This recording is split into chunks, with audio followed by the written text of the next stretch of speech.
For my presentation on minerals and vitamins, I chose biotin. The characteristics of biotin are it's water soluble, it belongs in the vitamin B complex, it's essential for metabolism of fatty acids, glucose, and amino acids, its key role in gene regulation and cell signaling. In foods, it's mainly connected to protein, although in some dietary biotins, they can be in free form. The main functions, it's critical in metabolism. Biotin is an essential coenzyme that facilitates carboxylation reactions, which is when biotin attaches to carbon dioxide and delivers it to another molecule to build something new. It allows for energy production and gluconeogenesis, creating sugar from non-carb sources. Biotin is crucial for gene regulation. For example, it's when biotin attaches to a protein called histone and changes the histone shape. It's meant to stable the genes. It can help form fatty acids, which are good for nourishing and protecting the skin barrier. And if biotin deficiency is a problem, taking high doses can also strengthen brittle nails. It's also prevalent in cellular energy. Biotin is what charges the neurons to send signals and recycle neurotransmitters.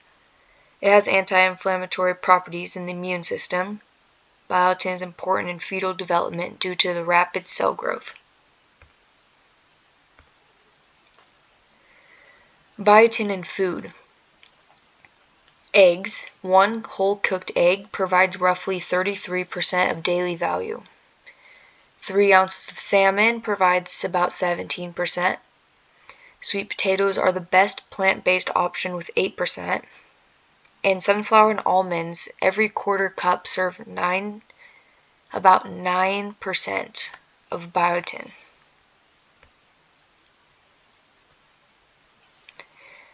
Biotin in food prep.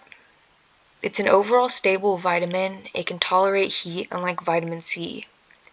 Since it's a water-soluble vitamin, boiling or cooking with excessive water can leach the vitamin out of the food. It's UV sensitive, so therefore store the food and ingredients out of direct sunlight.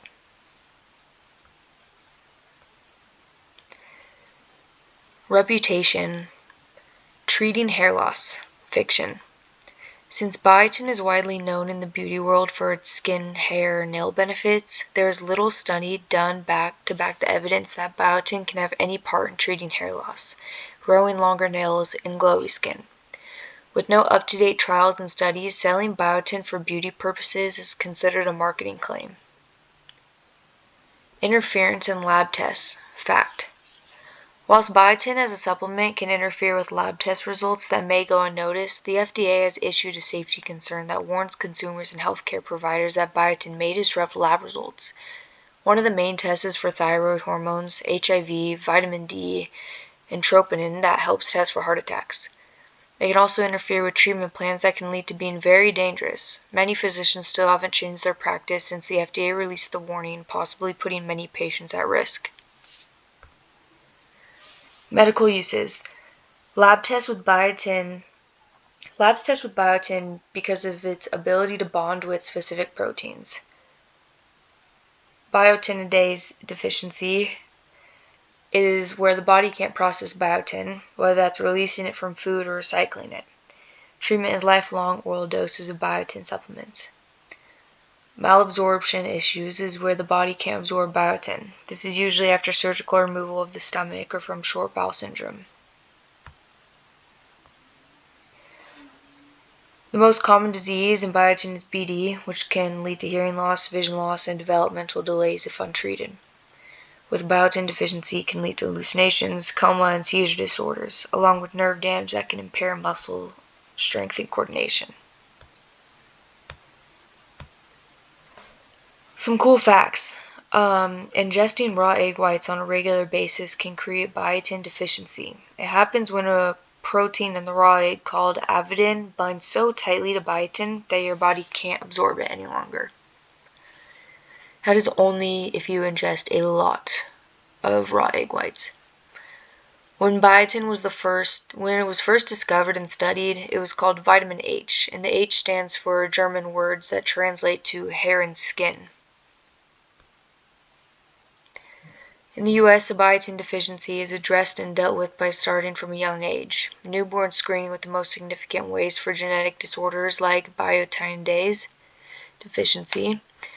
FDA warnings have been issued for healthcare professionals and consumers that interact with biotin and how it can affect your health, and lab reports if applicable. Risks of toxicity: skin irritation. The imbalances of biotin and pantothenic acid levels can deregulate the skin's surface barrier.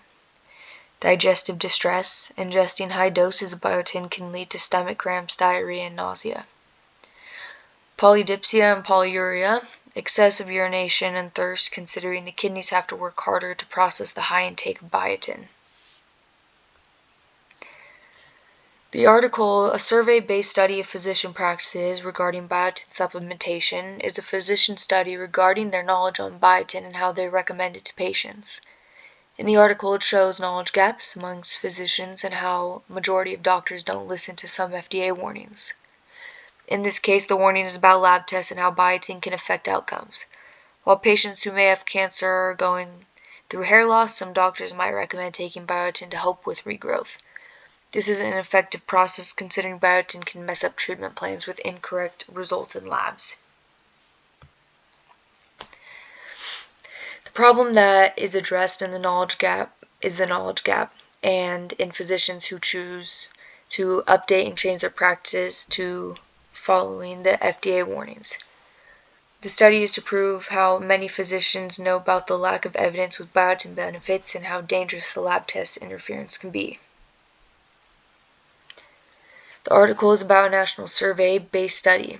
There's 149 physicians, mainly dermatologists, and others are post-residency.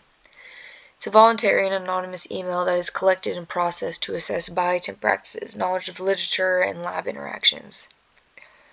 Overall, the survey's results showed that 43% of physicians are still recommending biotin for nail and hair disorders. While many of the doctors knew about how biotin affects thyroid and troponin lab tests, many didn't know that it can affect HIV and vitamin D tests as well.